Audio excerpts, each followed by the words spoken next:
Biscuit తింటావా? Chocolate కావాలా చెప్పు.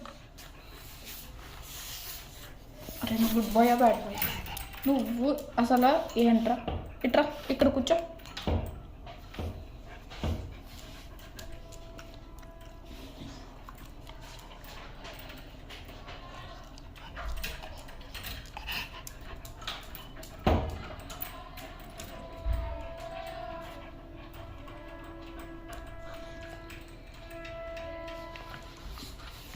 చొక్కు ఏమైంది అన్న? ఏమైంది? ఆచిపోదమ్మా ఆచిపోదమ్మా. ఎంత గబ్బు వాసన వస్తుందో తెలుసా నువ్వు? థ్యాంక్ యూ చగు, థ్యాంక్ యూ చగు. మావాడు గుడ్ బాయ్ అమ్మ. బిస్కెట్ ఇస్తాను నన్ను ఇడికి. బిస్కెట్ తింటాయా? బిస్కెట్ తింటా అమ్మ. మావాడు బిస్కెట్ తింటాడు, అన్ను తింటాడే. మావాడు మంచోడే. అమ్మ పప్పిల్లాడు.